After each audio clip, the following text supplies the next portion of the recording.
Appreciate you for having me, my boy. Appreciate you for having us, man. It's so hard trying to talk to two people at once. Yeah, Right? yeah, yeah. Honestly. I hear you. But we'll just get into the questions real quick, right?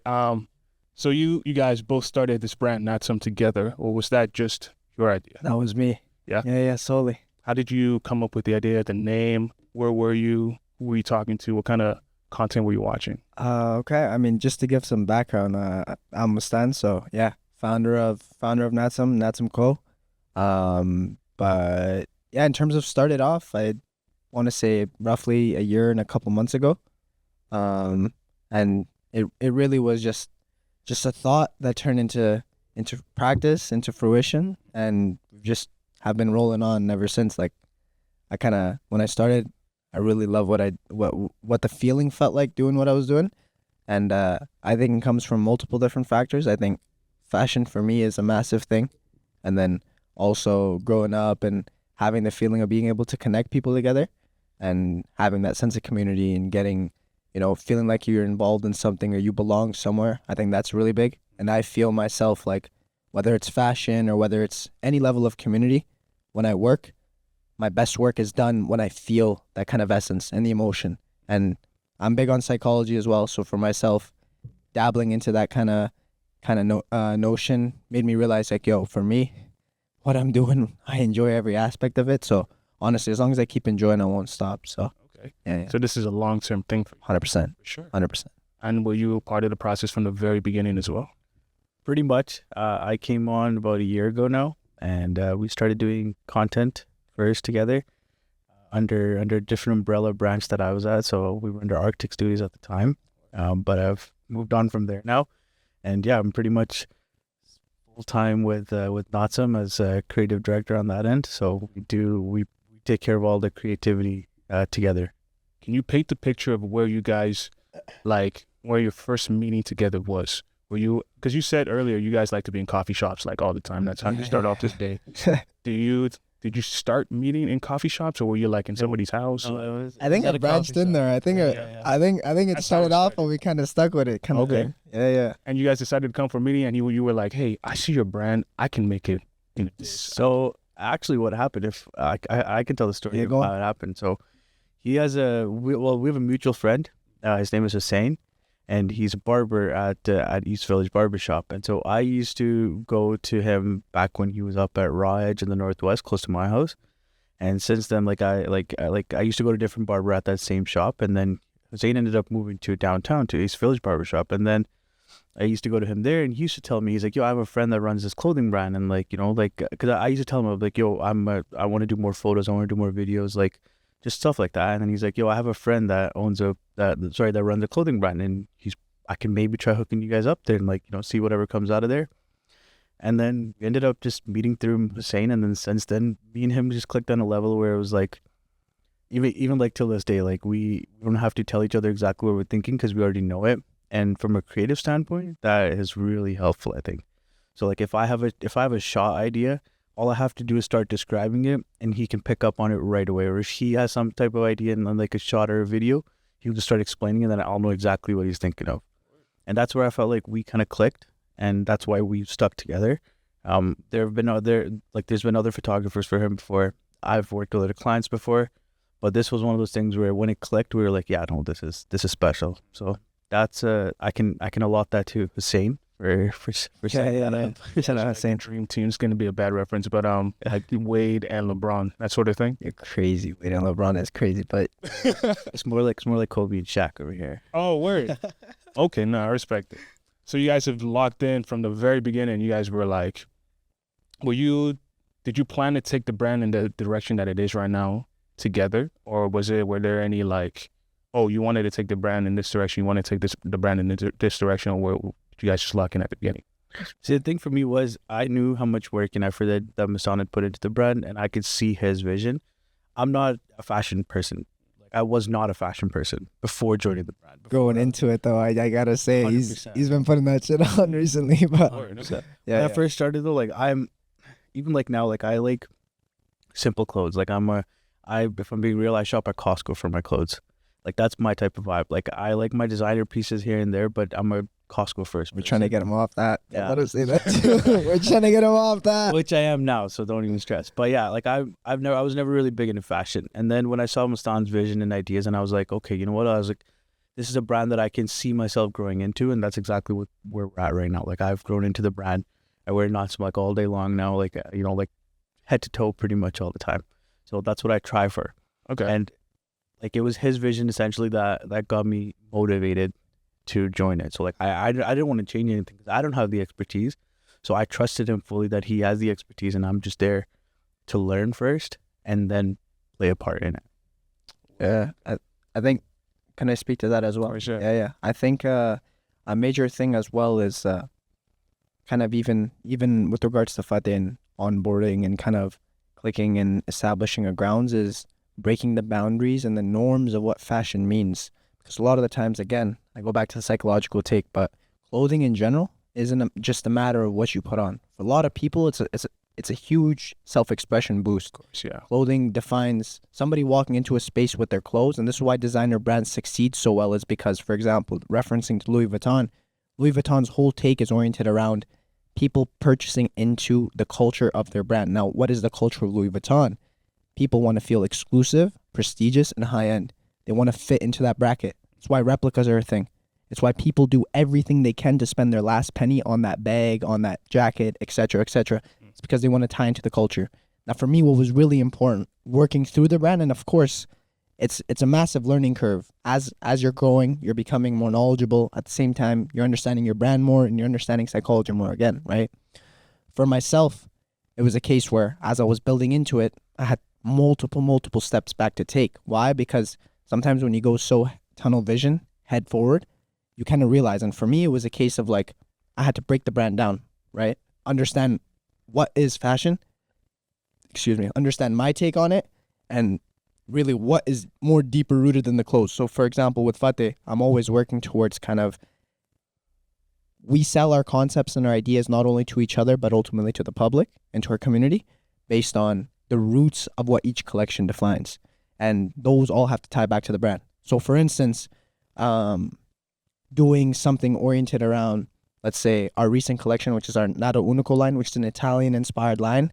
What is the kind of vibe we're trying to pursue with the collection? For us, like our identity, our ethos, again, bouncing around, trying multiple different things because, like the brand, we're human. So we go through processes, we go through journeys, right? For us, we're really trying to capture what does it define for us. What feels most comfortable is understanding streetwear fashion. So for us, streetwear fashion is where we sit in. It's our partay, right? We love the concept of like authentic and raw. That's really what we try to establish in every level of content we do. I'm super against fast fashion, and at the same time, like a lot of people locally, and of course it's not at the scale, but a lot of people locally have contacted me even in that year and few months, asking to do runways, bringing models into spaces with runways and trying to do something of that essence, and I've always shut it down. Not to say like, with all due respect to all of them, I love what they're doing, and I love, the concept that they're trying to put something together by all means, and it's a beautiful art. For us personally, it's not really where we lie because, in my personal opinion, and me and Fateh have spoken on this, we don't really like the concept of defining fashion in a certain way by having a model run through a walkway or having them dress in exact certain type of way because, truth be told, there's stereotypes and there's classifications even in that level of fashion. You got to look a certain way. You have to have a certain aesthetic to be considered the norm or to fit into that, right? And I don't think that's what fashion's about, brother. Like, I don't think you can go that way. So it sounds like it's more than just self-expression for you. Yeah. What if you could define your brand in 3 words, and this might be hard, how would you define it? And I'd like to ask a question to you as well. Sure. 3 words. Put me on the spot. 3 words. I guess the first one that comes to mind that I can comfortably pick is authenticity.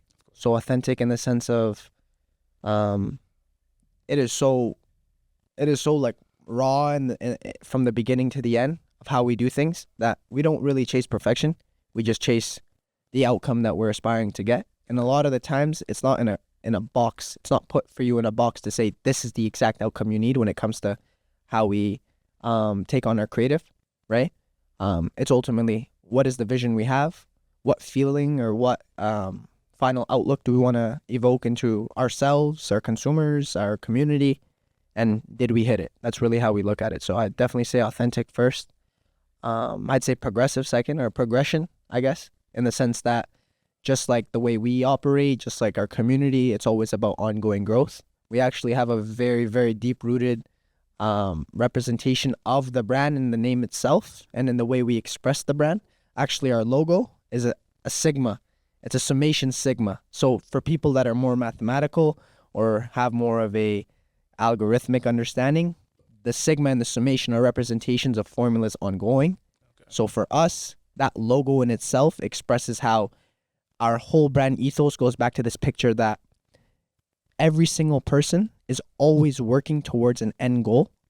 But the beautiful thing of human beings in our lives is that that end goal is never attained, because of the fact that if you ever reach your end goal, and this is why people always say, like all these gurus will say, never leave static financial goals, because static financial goals leave you in a position that once you reach them, well, what's next? Okay, you got it. What's next? Right? A working progressive person in general sets goals. Once they achieve them, they set the next goal down the line. And that's the beauty of life. We're always working through problems as human beings, through psychology or through biological backing. We're designed to work, to make solutions to problems, right? So ultimately we come to a point where we lie on our deathbed or on our last day and we look back and we see we're still working towards something, right? Yeah. So I say all that to go back to the picture and say, like, that's ultimately what our brand's about. We bring into life those people that work to live their lives for what they want to live their lives. So then when that day comes, when they're on their deathbed, they ask the question, did I live the life that I feel fulfilled by? And that's ultimately what we're trying to answer, right? Through everyday processes. Like, that's the beautiful thing of human beings and life in general. Okay. Yeah. So I got authentic and progressive. I didn't get the third one then. Yeah, we could use fulfillment for the third one. Yeah. That's good. Yeah. For me, I think the first thing that I ever heard this kid tell me about the brand was it's not for ordinary people. Extraordinary. Yeah. And that stuck with me even till today. Like, I think that this brand is meant for people who are always striving for better in life, not for somebody that's comfortable with where they're at. It's not meant for somebody who just wants enough. It's meant for people who want more, and more in terms of health, wealth, wisdom, everything like that. Like, it's more in terms of progressing their life to be better. That's what I feel like the brand, even like the shirt here says, born extraordinary. Mm-hmm. I know this. Right. Like, for me, I think the brand ethos is more on par with, like, this is meant for extraordinary people, not for the ordinary. That's the best way I could describe it. Honestly, that was excellent. And it gave me ideas about, honestly, what to ask now. What does your day-to-day look like in terms of Sunday to Saturday? Because the way you guys are talking, I sense a deep-rooted passion in both of you. So I assume that translates to, like, relentless drive on a daily basis. What does that look like to you guys? There we go. Yeah, I would say one of the unfortunate things that I'm told with people that I know is that I'm always on the go or always busy. You can take it for what it is, whether it's unfortunate or not. But yeah, attempting to business side run a brand while still trying to financially operate and still grow means that obviously it's trending right now by the whole concept of 9 to 5 and then 5 to 12 or 6 to 12, right? If you've heard of that. Of course. So the whole concept of constantly working. So for myself, like, I still work a 9 to 5 job.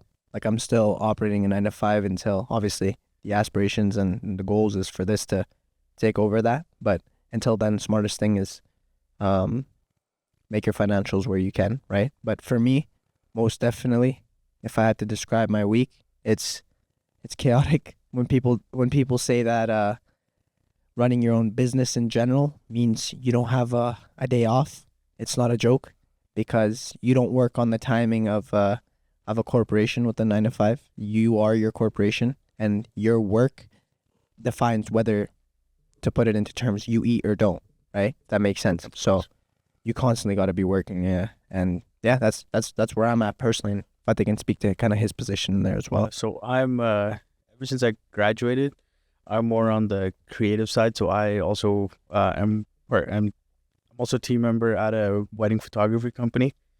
that's where my bread and butter comes from, essentially. And then, but other than that, like if I'm given like, let's say 45, 50 hours a week to that job, I'm giving double that to like this. So like if like me and him, like we'll hop on a call at 1 a.m. We have an idea go through our minds.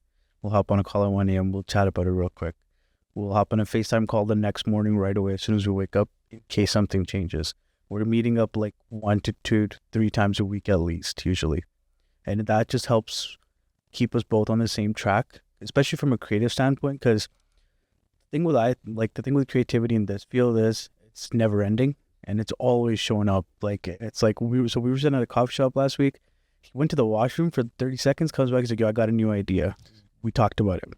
Went back to the washroom like in 30 minutes later, comes back out, he's like, yo, I got another fucking idea. Like he's like this washroom was giving fucking hope. Something about the washroom breaks, bro. I swear. When you're looking down and your mind is just going, and you don't have a phone on you, I swear everything just starts flowing. That's facts. You know? The phone thing away. Oh man. Oh dude.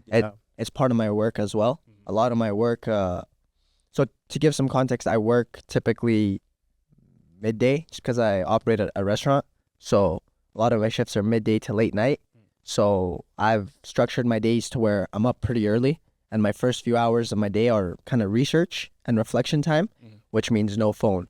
And it's obviously the best time in my opinion because I got my coffee beside me. I'm fresh, not much going on in my mind. So I'm able to kind of just look at the market, look at what's working, whether that's with manufacturers, which we'll get into hopefully, and whether that's with other brands and kind of see what's going on. I know a lot of people ridicule it, and there's two kind of takes on it. Like it's controversial because a lot of people say your real creativity comes from your mind solely. But obviously having a business background as well, it's important to do market analysis and have an understanding of what's going on as well, right? So for me, most definitely, I get my most creative self when there's no devices around for sure. I would agree with that for myself, but it's not about me. So from what I got from what you said, you've got your 9 to 5, you got your sometimes 5 to 12, 6 to 12, and you are just on the go. No, 6 to 12 every day. Every single Not day. sometimes. 7 Every days single a week. day. Sundays included. 6 days a week. 6 days a week. The 7th day is like more like 6 to 10, 6 to 9. Yeah, but every day, bro. Do you guys watch other aspiring entrepreneurs? Like, do you follow other influencers as well? Say so as well. Yeah, I'd say so. Yeah. Who do you watch? Both of you. So for me, I'm recently really tapped in with Sebastian from Cortez. So he's like their creative director and everything. And I've lately been tapped in with him. So I've been trying to keep up with what he's doing on a daily basis. Not even in terms of like his life, just in terms of his creativity and the way he thinks and what causes him to be so creative in his shoots and stuff. So for me, I think like that brand really speaks in terms of creativity, streetwear, brand ethos. They put it all together perfectly. And as you can tell, based on how much they're selling and how popular they are in today's market. But I feel like for me, Sebastian right now is probably my go-to for And Cortez. yeah. Okay. And for you? Depends, bro. Like, if we're talking brand-specific niche, a lot of different... So the market right now is very much oriented around authenticity and content, right? And I say that to say, like, in general, as consumers are growing, their preferences are changing, and right now what's the norm is what they quote as BTS, and that's not just clothing. It's not just this sector. It's all of social media. It's the raw, the authentic, the behind the scenes to get a picture of whether it's the brand owner, or the process, or the business, the behind the business, right? Those kind of concepts. So it's very, very normalized and pushed right now for consumers to be doing the same kind of thing, whether they're an influencer, again, a brand owner. Some that I personally look at with regards to that are Moad and Ibrahim from Trico brand, which is arguably one of Europe's biggest streetwear brands, who are just masters of marketing through authentic work. Incredible guys. I think obviously safe to say, like Clint. Some people say I'm the Clint remake. Like people say I try to be like Clint, but he's stand for he's Clint 419. So he's the owner of Cortez. Okay. And kind of the way he operates, and like his is so nonchalant off the fact that like their whole brand is oriented around just raw authenticity as well. So not even necessarily how he has his day to day, but just keeping up with what he does. Like honestly, it's motivating. Like it opens your eyes. I think on the business side, again referencing brand, there's the owner of I'm forgetting their name on the spot. Amor Devoir, which is Reese Wabara. Amor Devoir, I believe. How do you spell that? Sorry, forgive me. Manwar Devoir. Anwar. So just search up MDV. MD. And man, wow. When Reese, yeah. So he's the founder and the CEO. And I've been keeping up with his stuff for quite a little bit now. Sir? Yeah. Yeah, MDV. So yeah, I've been keeping up with their stuff for quite a little bit. I first seen him on Mike Thurston's podcast a little bit back. I don't know if you're familiar with Mike. Yeah. I don't think I've missed one of his episodes Yeah. Okay. in the last 6 months. Word. Like what he's doing, incredible work in terms of content, right? Again, business side as well as psychological side. Some of the stuff he's got going on there and the people he brings on, incredible. But Reese specifically, when he talks, man, you listen. And like, it's just a matter of how well spoken he is and how intelligent he is. And not just on the business side, but in terms of like humans.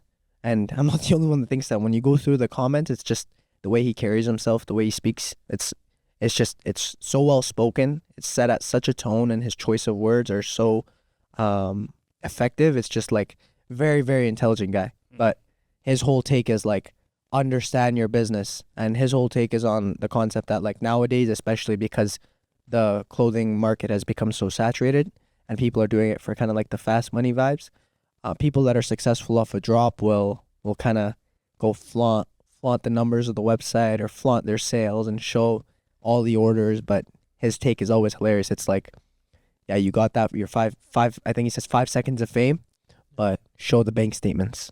Let's see the financial statements. Let's see how well your business is operating this year. Let's see your Q1 to Q4 performance.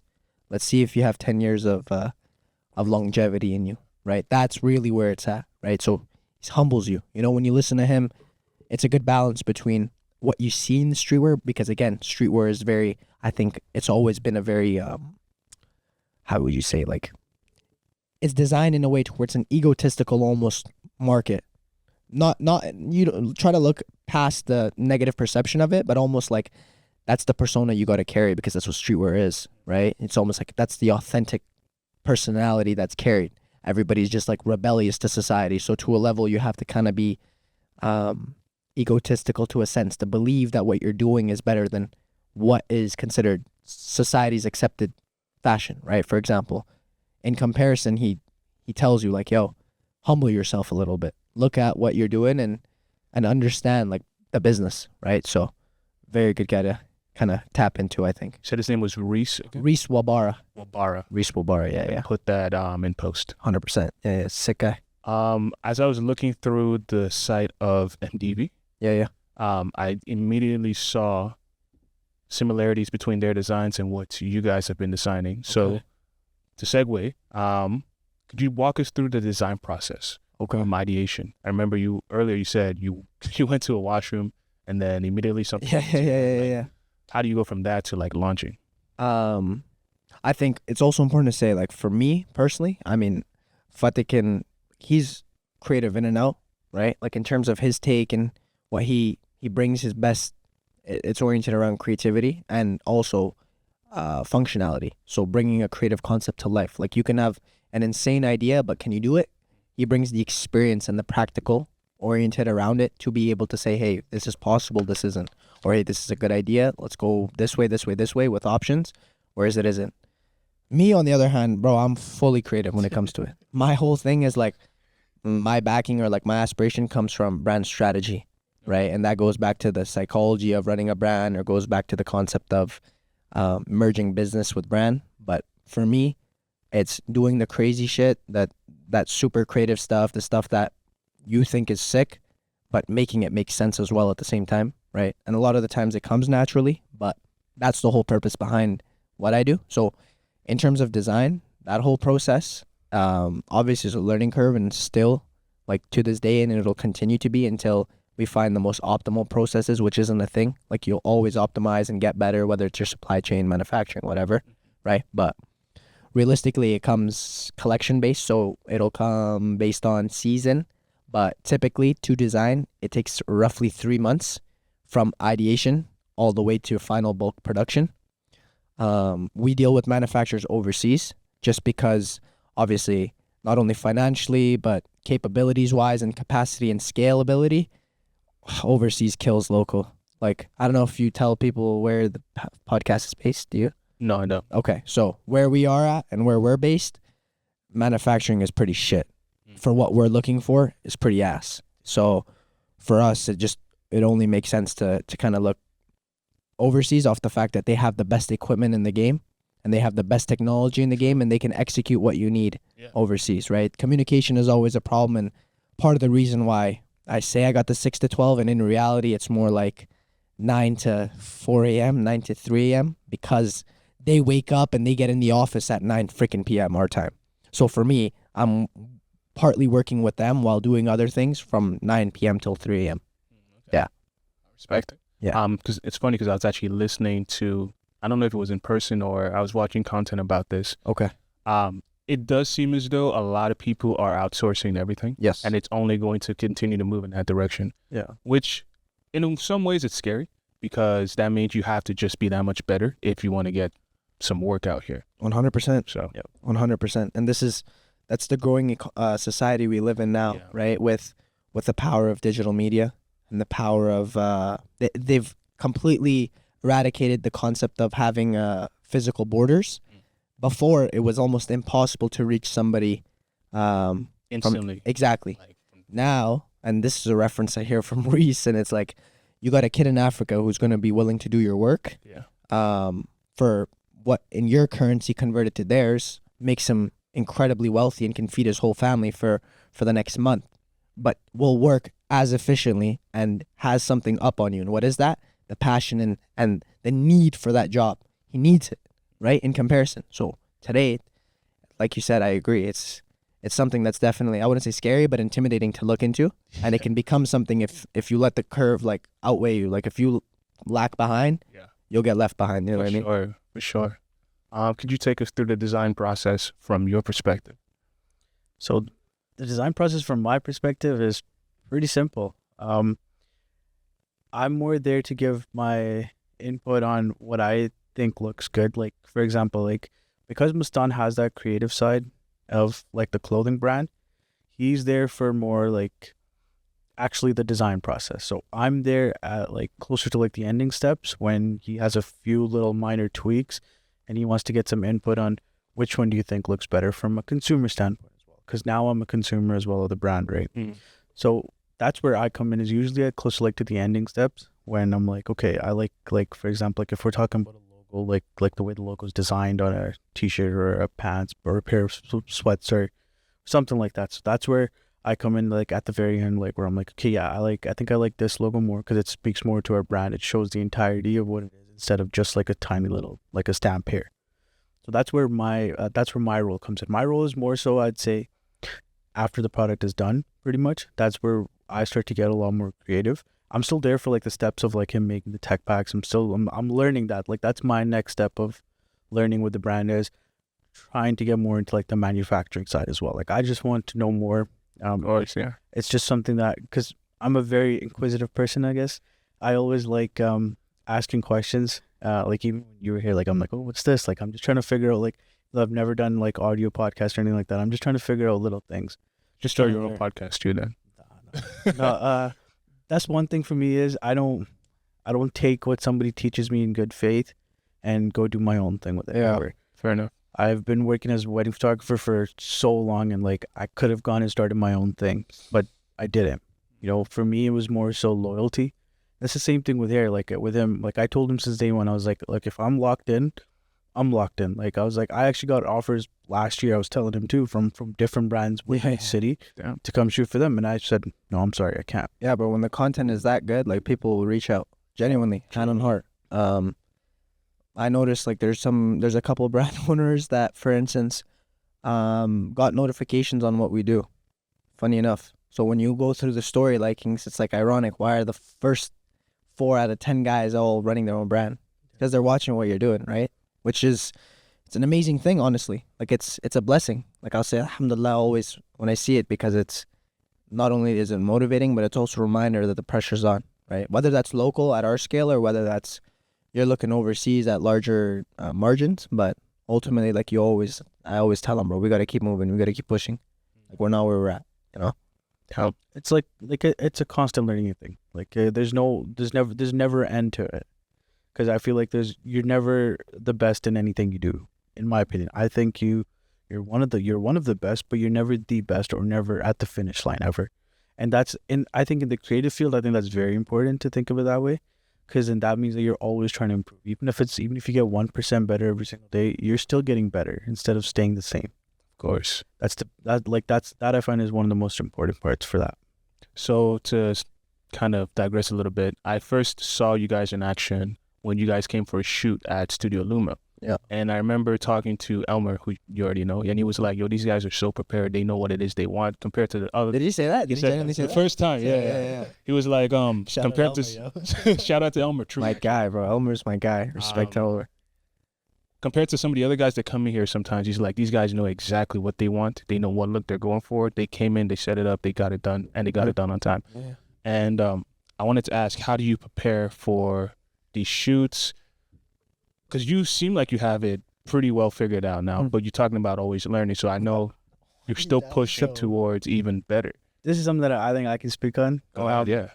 When we first started, the first time we ever did Studio Luma, I think we had in total. So we do e-com shoots here, by the way, at Studio Luma and on the ground. So that's pretty much all we're doing here. Mm-hmm. E-com shoots is like something with white background, and it's a lot easier to do it at Studio Luma because it's already so white, and then we can just easily play around with like the gradient and everything that we need to.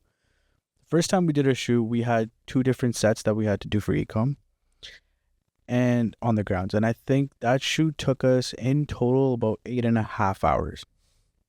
Wow. Think about that. 8.5 hours last- we were there. like, what was that, last like 4 or 5 days ago? Yeah. Like 4 or 5 days ago, we came in, we did one entire jersey in 2 hours. And we still had some time, and like that was like including setup and takedown. I'm talking 8 hours just solely shooting. Wow. So I tell him every single time, I'm like, every time we do a shoot, or every time we do any type of shoot, video shoot, photo shoot, like reel shoot, anything we do, we always get better after that. And that was the biggest thing of Studio Luma, was that like the first 2 times we came, we were like, obviously like it was one of our first times working in a proper full-on studio setup, having the access to everything like that. Also, the other thing was we had a lot of people with us. We had a big team with us every time. Now when we try to work now, we try to aim for efficiency while still having fun and still enjoying what we're doing and working on the art, right? Of course, yeah. So we've gone down from, to be fair though, also at that time we weren't doing the same level of sophisticated planning that we are now. Now it's like to the point where if we show you like our director's Bible for like our upcoming movie, it's like we have every single shot listed down that we need. Yeah, planning is key for us. That's where we're able to step outside of everybody else in the market, is through our planning and our direction, I think. And because we spend like hours on hours just planning, and I think we spend more time doing the planning than we do in total. No, that's for sure. It's not an I think. It is. Most of my days working are consistent of planning. It's considered pretty much planning. Execution comes in short moments. So if you think about it, for instance, again, operating in a streetwear clothing brand scene, you're most likely dealing with models with a very streetwear-esque, grunge-esque background. Brother, that's at most 1 or 2 days, right? But the preparation for it, and let me put it into perspective. Now, let's say you need to get to a space. You need to get equipment to shoot the space. You need to get models for the space. You need to get everybody there at the same time. And permission to shoot there. Permission to shoot, knowing what exactly you're shooting there, having the models aligned with what you're shooting, having your backup, whether that's people on wardrobe, whether that's too. Backups, yeah. Having people on wardrobe, having backups if the models don't show up. That's happened before in the past. Like, of course, there's a lot of factors that go into it, right? So planning is, I mean, as he said, as we've gotten more efficient and more sophisticated, it's all down to the planning. The planning's gotten better, more detailed, more sophisticated. And I guess for me, through the process of running the brand, one of the key things, for example, when you're working with manufacturers, and I can't preach this enough, and everybody that is doing it right says the same things, and it's the precision and the importance of details when you're dealing with manufacturers. So whether that's a tech pack, you're making your garments with them, or letting them know timings, when you want stuff, setting deadlines, like that entire level of detail and communication. I'm grateful because through time I've learned it and I've been able to transfer that even into our work, right? So honestly, bro, that creative process, that planning, that's probably as tedious as you could imagine it might be. That's my favorite part of the whole process. That's your favorite part. Making the garments and doing the planning. For me Anything too as well. It's so much fun actually planning. planning oriented. I just feel that, okay, so when we first started, like I was telling you, like those 8-hour shoots, we had nothing planned in before. Like that was a shoot that where we just showed up. He told us, he's like, okay, look, this is what we're doing. And then we had to think on the spot of, okay, how do we do this now? But now it's the complete opposite. Like we start like a month in advance of what we're going to do, how we're going to do it. And then we lock in everything. We confirm times with our models. We confirm times with the studios. We confirm times with like the extras that we need. Like, for example, wardrobe, script supervisors, just like hands-on set, right? And that's a lot more fun now than it was originally. So now it's like I look forward to that process of me and him sitting down and talking about how the shoot's going to go.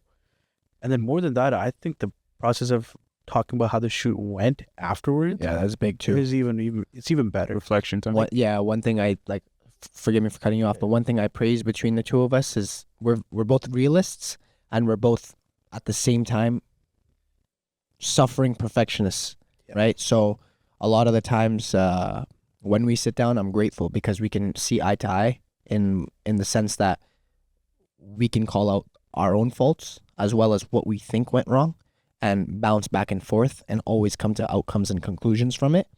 And we have just a standard norm after every shoot where we sit down and we talk about, okay, goods, bads, changes. And I think that's to account for that's caused for our continuous growth and efficiency. I think one thing that I'm appreciative of you that you said when you first kind of seen us was that, wow, only so long that you guys been working, but it's looking like this. Yeah.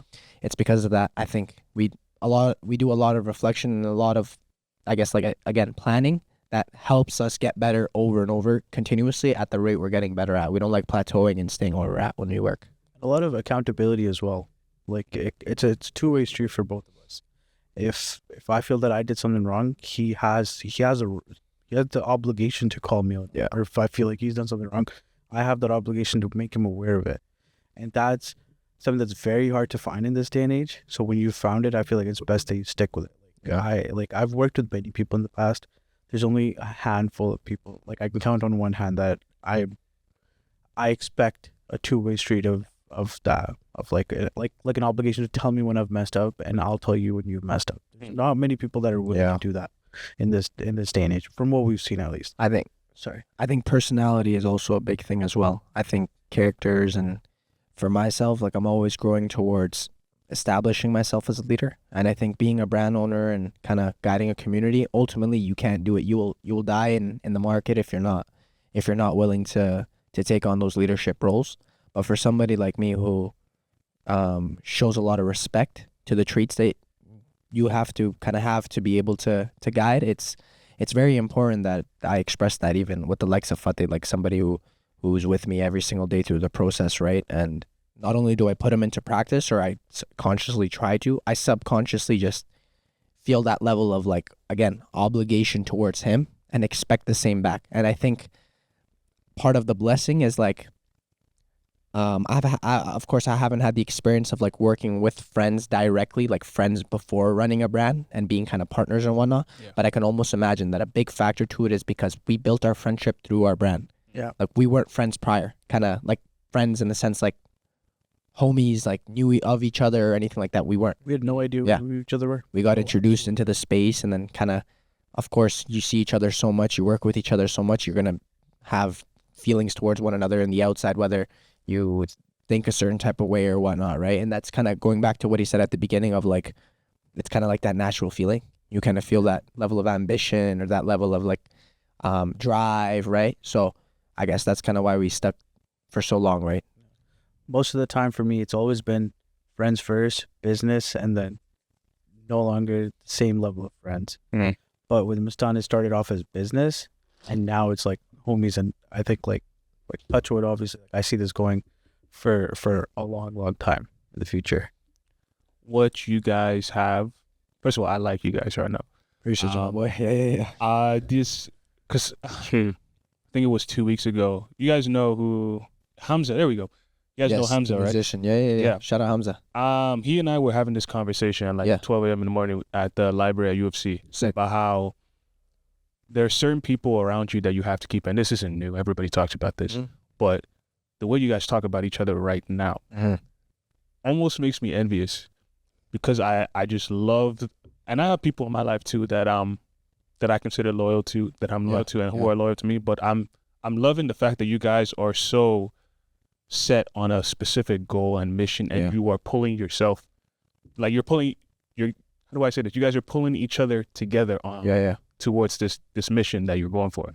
And I don't know, I respect it, because I almost expect within the next like 3-4 years, you guys are potentially going to be global scale. Honestly, I was gonna say industry leaders. No. Yeah. But like, if that's what you're going for, I can see it. Yeah. Like with the way you're talking about each other, with the way your work ethic, how fast you're developing, it's honestly incredible. I appreciate that, brother. And I can see it, and I'm not blowing smoke up your ass. I can appreciate that. You know, sorry, I think it's important to say as well. You know, one thing, one of the reasons why I think we're able to have that level of understanding is because all the time and anytime we've ever onboarded, I've always described the brand as its own entity. And that's not just on a business essence. Like, yeah, it's a corporation. Therefore, it is kind of like our baby. We need coming from a university school background, the way we discuss it is a corporation behaves like another child. You pay to feed it through taxes, through the business, whatever. You basically birth it and carry it and nurture it. And that's kind of the mindset we establish when we go into it. So, God willing, that's obviously there's its parts, but that's allowed us to kind of subdivide business from friendship, and not only between the two of us, but between all the people around us, because we have a very strong community, very tight-knit community of a good core group of people that work with us or have worked alongside us and continue to stick around and be involved in the community. And that's because we all believe in what the brand stands for. But I think it's, again, everybody has that same understanding of that whatever the brand is, it's its own entity. And most of the time I'm grateful because everybody looks at me and speaks to me and says, bro, what you're doing for the brand is a beautiful thing.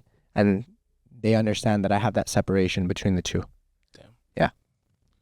You talk like I don't think you know him, but Alex Hormozy? No, don't make that comparison. Alex Hormozy is just different gravy. He's levels, man. He's levels. But I see that. I appreciate that level of dedication, passion. This is excellent, right? Yeah. If one of your cousins came to you and said, "Oh, we want to start a clothing brand," what would you tell them?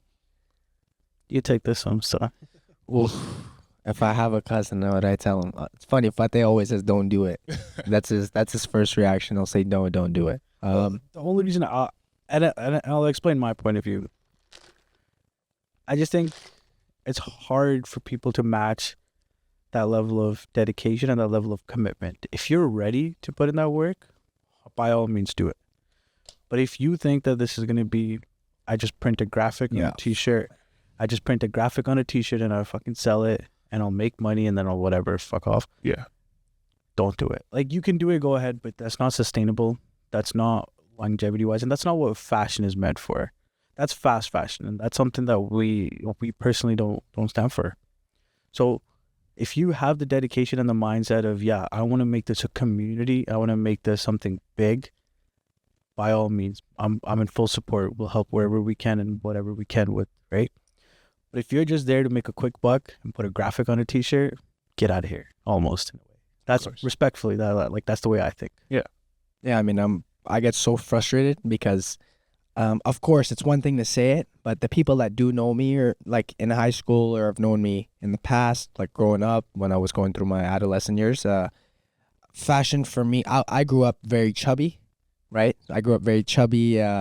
Obviously, my parents are working class, and I couldn't afford everything I had, right? I couldn't afford everything I wanted, I should say.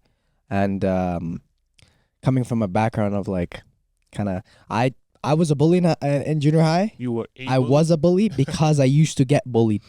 And I was fat. Like, I was a fat little kid, and I was like everyone's best friend. I was all the girls' best friend, and I was like the funny kid in class. But that was like my kind of, if you knew me, that you knew me for that. Like I was like the funny guy, and it came from a lot of insecurity, bro. Like a lot of the times you got to look back, and as you get older, you have to reflect, to be able to understand where your faults in your behavior or in your actions or in the things you do, where they come from.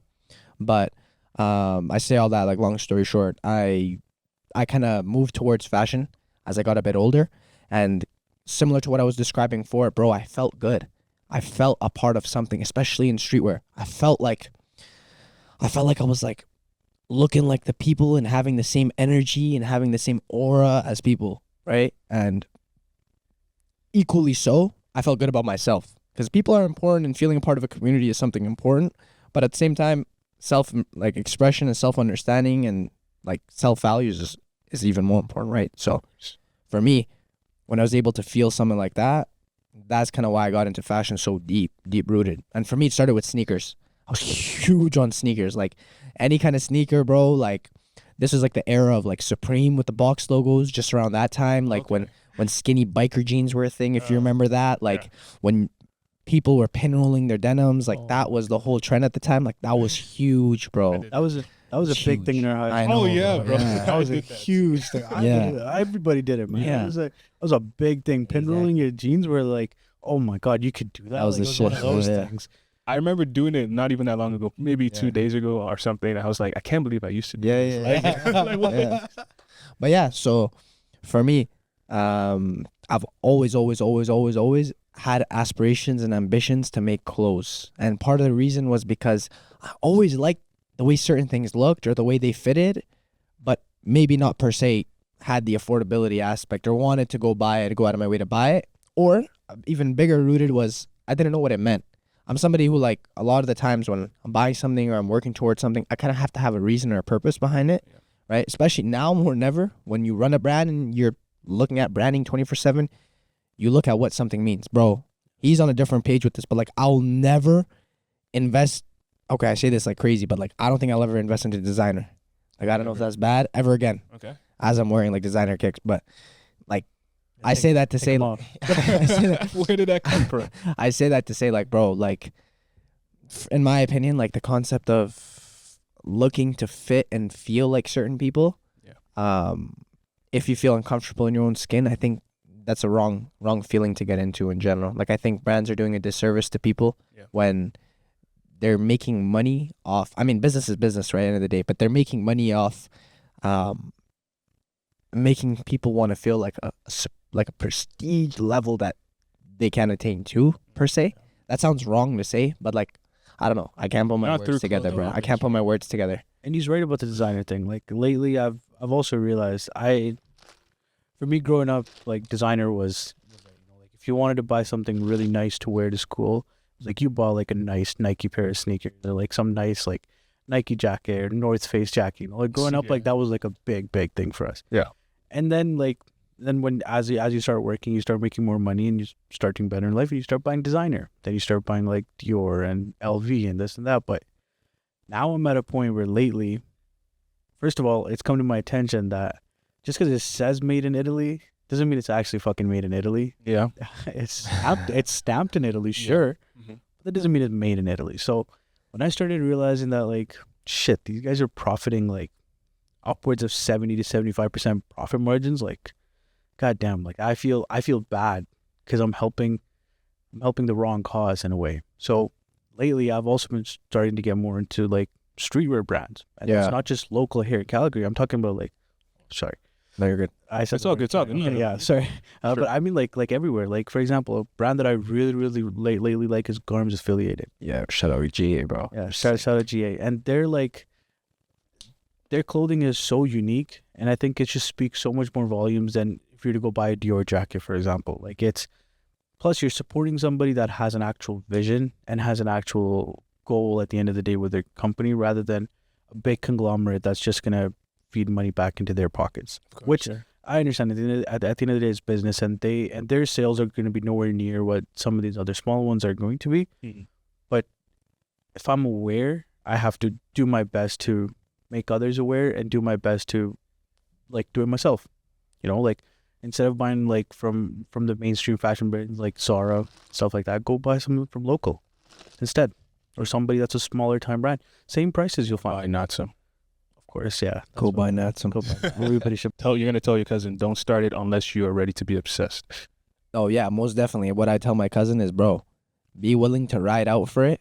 And one big thing I should have said this, forgive me, but I don't believe, and this is why I can speak to it. But before you ask me, well, are you looking for a job? And my reply to you, like post university, because I'm just finishing up my degree now. But my reply was, no, bro, this is it. And the reason why I say that so confidently and without hesitation is because I believe that as people, we can't split our energy Yeah. and our 100% effort. Like, I appreciate everything you said thus far about the growth of the brand, but me, looking back and reflecting, I am disappointed in how long or the progress I've had up to this point entirely. Like, I expect me to be further. I expect me to have more work done. I expect me to find more success in however we define it, to all its different elements.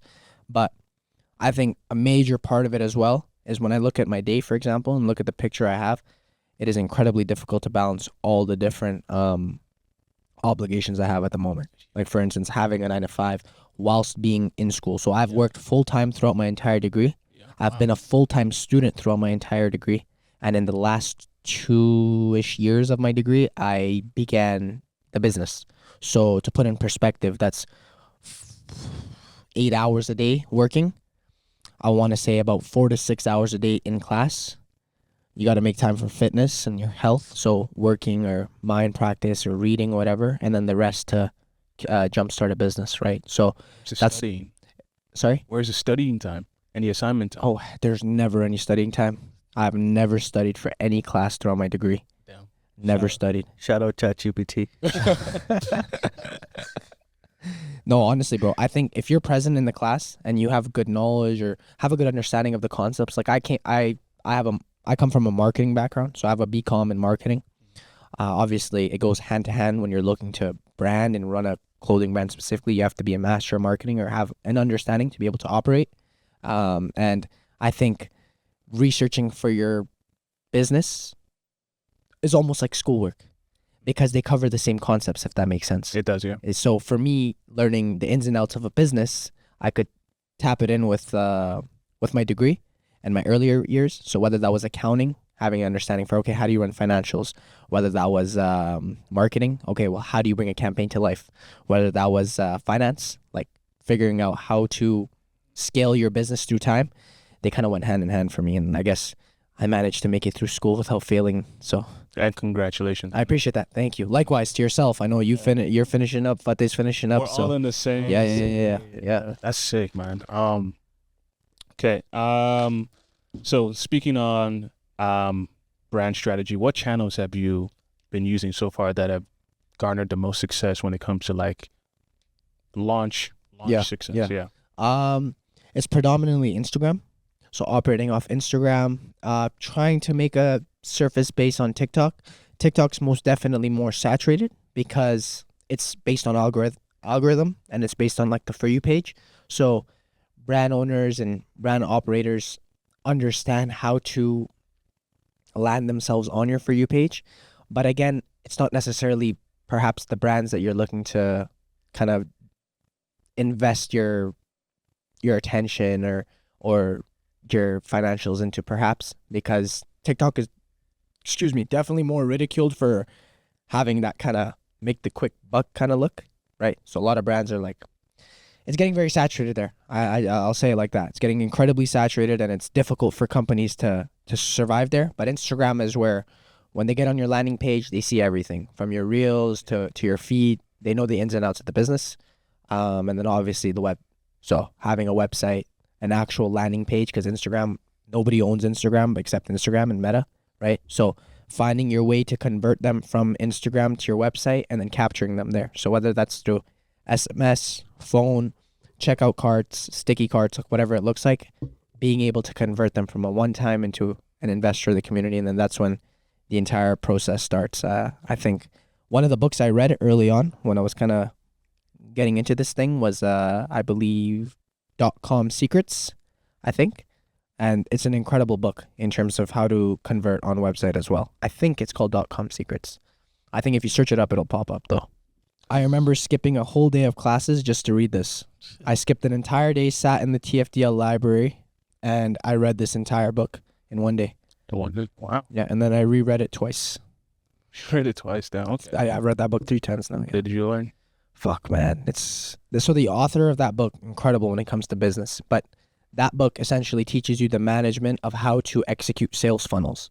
So it'll teach you from very start of interest that a client might have, or we'll call them a prospect might have, and how you can convert them into a landing page. So how do you pull them from a separate platform, give them an undeniable offer, and then how can you hold that offer through the checkout process all the way into the post-testimonial process to convert them into now a loyal consumer of your brand? Why does your brand outperform other brands, and why should they come back to you? So it teaches you the business essence for sure. I think it definitely skips the branding, but it teaches you all the essence of business, how to do it. Yeah. What other channels do you want to potentially explore that you haven't explored yet? You know what? It's crazy to say, but less social media based and more community based. And again, one of the unfortunate things I would say is, and I think I can say this with confidence, but the market and the scale of fashion and streetwear in a local setting isn't as established where we are locally in comparison to the likes of European brands or like European demographics such as like London, Spain, Germany. Obviously larger countries with more population from major cities. And of course that means like the fashion and the streetwear is more established in those spaces, right? But the goal is to be able to build our community in real life. So seeing our consumers online, our followers, whatever, within our community in real life. So whether that's through pop-ups, events, whether that means we travel, because it's important to say as well, roughly 30 to 40% of our consumer base are actually international, more specifically in Europe. So that is where you draw your inspiration. So. Yeah, very much so. I think that's what differentiates us. Like if you look at a lot of the local brands, I think we stick out like a sore thumb. I definitely want to say that. But if you mix us with brands in Europe, we blend in the best as well. Interesting. Yeah. What do you want, or where do you want to be, both personally, brand-wise, in 2030? 5 years. You can take the time to think. I know, I always know my answer, bro. Go ahead. But I'll let him go first. No. You go first. No. You want me to go first? Yeah. My answer always stays the same, bro. Whether you say 2030, 2040, 2050. Honestly, bro, God willing, I just want to keep enjoying the entire process. Like for me, it's very important because growth is imminent when you put the hard work in. And this is another thing that I preach and I believe in very much so, but it's the law of energy, and it's whatever you put in ultimately is the outcome. And I always like to share this with friends, and when people are asking for kind of inspiration or any kind of advice, I always use one thing we're all familiar with, and that's in junior high when our teachers use that machine analogy, and they showed that remember when you're learning your times tables, and they say that in the machine it's an x2 and you put in the number 2, and what ends up happening is you get 4 out, right? Or anything, like there's iterations of that model. Whatever. Ultimately the analogy is meant to say like whatever you put in ultimately is what you'll get out. Yeah. Right? So if I put a 5 in, no matter what, I'm bound to get 5 back out, right? Because the machine, which is our effort or our commitment or our energy, is ultimately going to multiply it based on how efficient or how willing we are to work, right? So I don't believe in the concept of motivation. I think motivation is an emotion and it's temporary. In fact, scientifically, it's proven that it's a spark of neurons in your mind. Like it's something that's just, it's temporary feeling. Discipline is where you'll find success. Absolutely. No matter what happens, no matter what successful person you listen to, whether it's an entrepreneur, an athlete, a musician, it's all bound to discipline, my brother. So for myself, as long as I keep enjoying what I'm doing and I stick with it, in 5 years' time, I'm only bound to the success I have, right? In terms of 5-year goals, personal, healthy, happy, wealthy in the sense of mental, physical, social, and of course financial, like those 5 together, but being able to share my knowledge with other people and have respect amongst my peers, and keep my family and my friends and the people that I love happy. Like happy in the sense like I have good relationships with them. You That's want to stay here?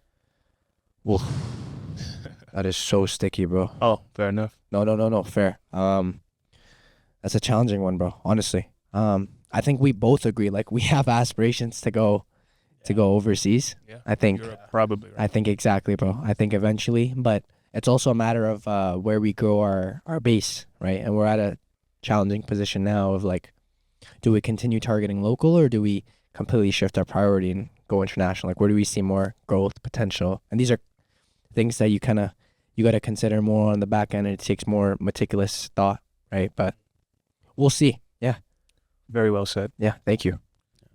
I think for me, the goal is just being a better version of myself. Just trying to be a good human being as well. Try not to do anybody harm. Try not to do anybody bad. But I see myself being free. That's the best way I can put it, is freedom. Like financially free, or Not necessarily financially freedom. I just mean like not having to wake up and having to go to a job, having to deal with other situations in life, basically in general. Like I just want to have time to work on myself, time to work on my art, and time to spend with family. For me, family is very important. That's my number one thing, is family and friends. Like I try to take out as much time as I possibly can in a week to spend time with my family. Like even when we're working, sometimes I'll be like, dude, I gotta talk to you later. My mom's here, my dad's here. I gotta sit down and chat with them. Even though we're just sitting there like watching TV maybe, but it's just knowing that like we're together means a big thing to me. Also, I have a dog, and he's like 99% of my time pretty much in a day, as well as my dog. Mhm. So he takes up a lot of effort and a lot of time. And yeah, I just find myself in the next 5 years. I personally would not like to be in Calgary. I would like to move. That's where I'm more going towards. I don't know if that's most likely won't be North America. I would like to go to Europe somewhere for sure. Yeah, and again, it also does depend on the brand, which direction the brand goes in. Where like the base in Europe will be set wherever the brand goes, but I would like to get the hell out of Dodge, basically. And pick up my English accent. You got your British accent, right? Yeah, man. Bro, man's ready, man. Oh yeah, we were talking. Fucking English interviews in that, bro. Man knows, man. Hey. Well, go ahead. Final question, based off of what you said earlier. What does discipline mean to you? Discipline. I think off the top of my head, like off what I feel, I think discipline, and this is no matter what craft you do, no matter what your work is, no matter what field you're in, I think discipline is a matter of sticking consistent to your work, right? And work is subjective, but sticking consistent to your work to attain your goals, no matter any emotion, no matter any thought, no matter any occurrence in life. I think the prime example is the gym. Sticking consistent and being disciplined means that no matter how your day goes, you have a set time that you will go to the gym. You will go show up in the gym and do some form of physical exercise that helps you progress from the previous day. Think about it just based off the words I said, not the physical action, but showing up at a place, doing an action. Consistent means doing it every single day, no matter the outcome and no matter the occurrence in your life. That's what discipline is. Exact same exercise. No, Because no, there are days no, where not at all. whatever project you're working on Yeah. kind of extends longer, Of course, right? of You course. still show up on those days. It's superficial to think it sticks within this boundary. Again, life is life, bro. You go through things, different things happen. You can't predict the future or the effects of the past. So I think it's less so a matter of doing one specific task, let's say. It's more about showing up for it. Yeah. Discipline means showing up regardless of what goes on. There's this great book. I'm sure you guys have all heard of it. I don't know if you read of it, but it's called Atomic Habits. Yeah. Amazing book. And I think my biggest takeaway from that entire book was, if you do little incremental changes in life, little incremental habits you add into your life, it's the key, or it's like the fuel to the fire, which leads to the bigger results. So he's right. Like maybe, okay, let's say you're not into the gym that much, but you want to start going. Just start driving to the gym. For 2-3 days straight, just drive to the gym, then go back home. Next 3 days, you go to the gym, spend 5 minutes inside. Next 3 days, you go and spend 30 minutes inside. So it's little incremental changes that you make in life that allow you to be more disciplined, allow you to be like just generally better in terms of mental health as well. Like that's very important. I feel like that's something that That's self doesn't care. get talked about. Exactly. Self-care. Take care of yourself first. You can't, this is very cliche, but you can't expect someone to love you if you can't love yourself. Yeah. Right? It's very cliche, but it's a fact. Like if you don't love yourself, you won't be able to love anything, or you won't be loved by anything either. That's the way I look at it. So you have to be able to enjoy yourself and respect yourself first before you move on with anything. I find that a lot of the cliche sayings end up becoming real Yeah. for me as I get older. Like, what are some of them, for example? You got to take care. You got to take care of yourself. Like you said, you got to take care of yourself before you can expect somebody to love you. That's Oh, what I it's think. Love yourself 100%. first before It's others. crazy, love bro. you. That's crazy. And, Crazy like, one. What that means to me is I have to first define what loving myself Yeah, looks like. exactly. I remember taking a class that was supposed to teach me about self-care, and I was kind of, I guess we're kind of off the topic now, but I was kind of not sure what self-care was. Was it taking a break in order to do something that made me feel good in the moment? Right. But I eventually interpreted it to be doing something that you know for sure helps you improve physically, mentally. It's usually physically or mentally, right? Working out usually doesn't feel good, especially on days when you've Working out fucking sucks, bro. on Bro. days when you've worked all like and you've given everything that you can. You're like, I don't want to go to the gym right now, but that is self-care, and you know that when you go on those days, you are loving yourself. So Yeah. to me, that's an example of one of those cliche sayings Right. making more sense as I've gotten older. You're right. Cliches 100%. start off when we're kids. We hear them all the time. We're like, it's boring. I've heard this a million times. Yeah. Again. But then when it starts to click in, and then you're like, oh shit, they were right. Like, They were right. Yeah. like at the end of the day, I tell my dad this too. Like my dad's been my biggest like role player, like Role model. role model. model, Sorry, yeah. yeah, like my biggest supporter since day one. He's the type of guy that like I can tell him anything that I'm interested in, and he'll never say no. And that's one thing he's taught me as well. Never saying no to anything. Shut I up, always, pops. yeah, shut up, pops. I always try to say yes to whatever I can.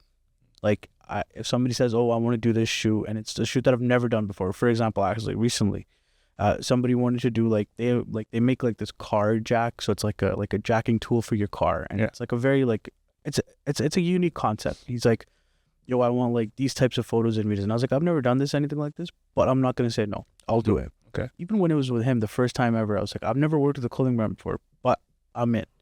Don't you ever suffer from imposter syndrome in those scenarios? Explain that.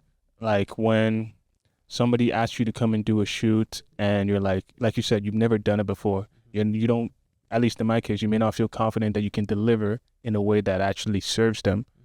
I guess imposter syndrome will come from if you pretend to know To it know it. and not actually Yeah. know how to do it. So for me, it's even if I tell him I don't know how to do it, one thing about me is I will make sure that my efforts are recognized. Mhm. I will, even if I don't know how to do it, I will make it look like I know exactly how to do it, and I will still deliver results that are better than what they expected. Always, like that's my maybe it has to do a little bit with my ego, but I believe that if you tell me to do something with my experience and my knowledge and the capability of technology we have today, I can do it. Mhm. Anything you say, Believe in yourself. I strongly believe in myself, especially when it comes to a creative standpoint. Is I have full faith in my skills and my direction. Yeah. That I know I can execute it exactly how you need it. Excellent. Sometimes it doesn't work out, and that's happened before. But that's yeah. that's one of those things where it's a learning thing, and as long as the person that I'm working with can see that it's not that I didn't try, I gave it like 110, 200% effort. It's just that it didn't end up working out because we need more planning, we need more resources, we need more time, whatever it may be. My goal is to make sure that we don't go from a shoot and they'd be like, oh, it didn't even look like he put in effort. Mm-hmm. That's my biggest worry, actually. We finish a shoot and somebody says, oh, it would look like he was just slacking off. I don't like that. If I'm at a shoot, I'm dedicated more than anybody I know, personally. I respect it. Honestly, I appreciate you guys for everything. There's some more stuff I want to say. I just want to say it off camera. So, thank you guys for being on this episode of Victor Lifecast. Thanks for having us, man. You guys, I like the name, by the way. Now it makes sense some now. time to think about it. Yeah, but now it makes sense. I This like will it. probably be our only podcast in a couple of years. I'm just telling you, Yeah. Really? like with people. I don't do podcasts. I feel I don't- honored. I've gotten invited to many. I did one pretty early on. Yeah. In my personal belief, and I told Fateh this, Yeah. to be on a podcast means you've gotten something, you have accolades or some level of something that people will listen to. Yeah. Like That people you've done pertain to you've done something, so they want to hear your words. I personally believe that I'm not at the position to be able to do that to my own personal standards. Yeah. I think till this point, you just keep hustling, let the work speak for itself. And then eventually when you get to that point, you'll be blessed with the opportunity to share your mind. But Damn. this is almost one of those things where we'll look back to it and see what we've spoken to with you. So Self-improvement. yeah. Honestly, literally a year from now, this is going to be huge.